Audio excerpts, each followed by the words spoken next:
पंचायती राज संस्थान और स्वयं सहायता समूह SHG एक साथ मिलकर काम कर रही हैं ताकि एक ऐसी व्यवस्था सुनिश्चित की जा सके जिसका आधार लोकतांत्रिक नागरिकता है।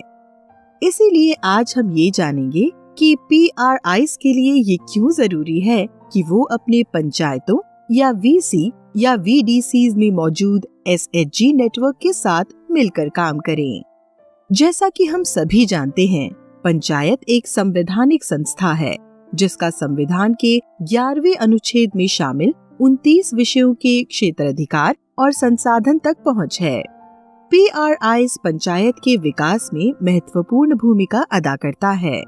स्ट्रीट लाइट्स वो जगह जहां मनरेगा के तहत काम हो रहा है, कृषि गतिविधि, राशन कार्ड, बाल विवाह के खिलाफ दीवार पेंटिंग, पेयजल के नल, SBM शौचालय।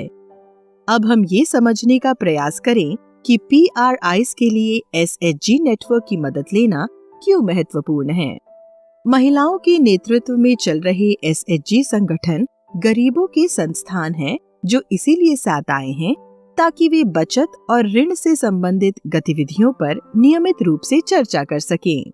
ये संगठन सामाजिक जुड़ाव के माध्यम से सामुदायिक मुद्दों को भी हल करते हैं।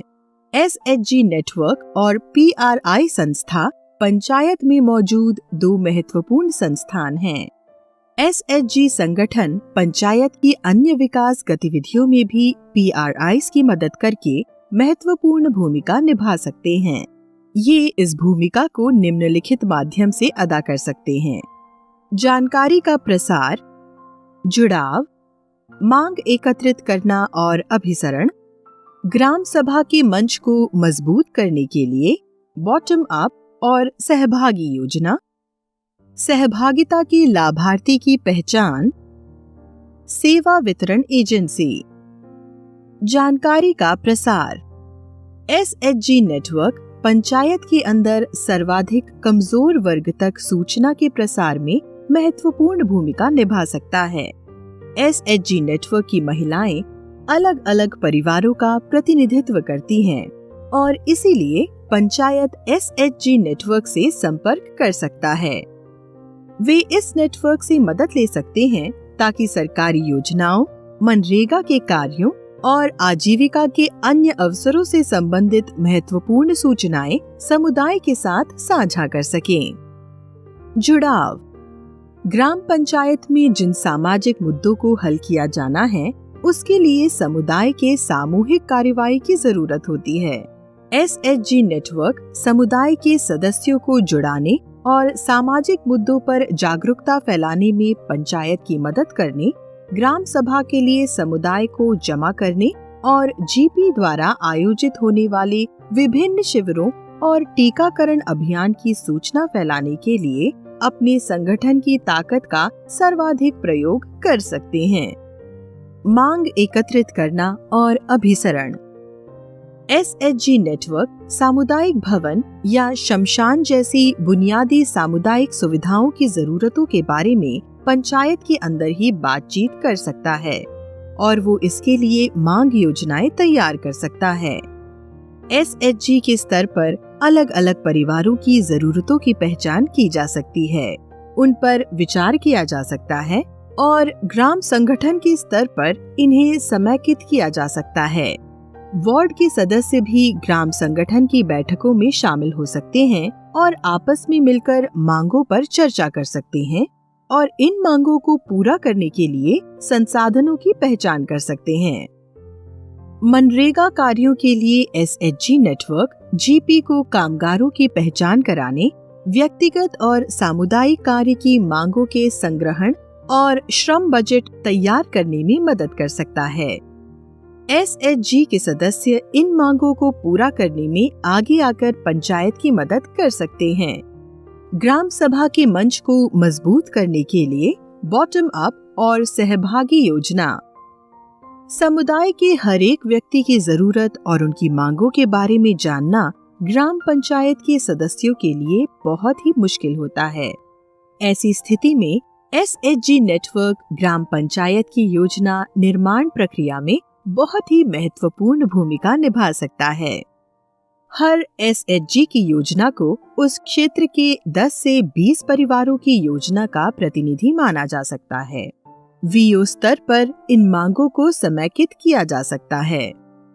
जो लोग नेटवर्क के बाहर हैं, उनकी मांगे भी SHG इकट्ठा कर सकता है और ग्राम पंचायत के लिए एक व्यापक योजना बना सकता है और इस तरह वह योजना निर्माण में सहभागिता, पारदर्शिता और समुदाय के हर सदस्य और परिवार का प्रतिनिधित्व सुनिश्चित कर सकता है। SHG नेटवर्क आगे ग्राम सभाएं आयोजित करने की तिथि और स्थान के बारे में सूचना साझा करने का माध्यम बन जाता है और ये योजना निर्माण की प्रक्रिया में शामिल होने वाले समुदाय के सभी सदस्यों की सहभागिता सुनिश्चित करता है। इससे समुदाय के सदस्य सक्रियता से भाग लेते हैं क्योंकि उनकी मांगे ग्राम सभा में पेश की जाती हैं और वहीं इसको स्वीकृति मिलती है। ग्राम सभा नागरिकों के लिए एक मंच के रूप में कार्य करता है, जहां किसी विशेष योजना के बारे में उनके संदेह को भी दूर किया जाता है या संस्थानों के कार्यकलापों और पिछले साल की मांगों को मानने के बारे में उनके प्रश्नों का उत्तर दिया जाता है। सहभागिता के लाभार्थी की पहचान। एक पंचायत के अंदर SHG के सदस्य अलग अलग परिवारों का प्रतिनिधित्व करते हैं और SHG का गठन पड़ोस की महिला समूहों द्वारा होता है। किसी योजना या कार्यक्रम के लिए लाभार्थियों की पहचान की प्रक्रिया उस समय काफी आसान हो जाती है जब ये काम SHG नेटवर्क के माध्यम से किया जाता है। वार्ड के सदस्य VOs को योजना से संबंधित सूचनाएं देते हैं। VOs इस सूचना को SHG नेटवर्क तक पहुंचाते हैं और SHGs के सदस्य पात्रता के मापदंड के आधार पर SHG की बैठकों में संभावित लाभार्थियों के बारे में चर्चा कर सकते हैं। आवेदकों की उम्र 18 से 59 साल के बीच होनी चाहिए। आवेदक को भारत का नागरिक होना चाहिए। आवेदक शारीरिक या मानसिक रूप से विकलांग व्यक्ति होना चाहिए।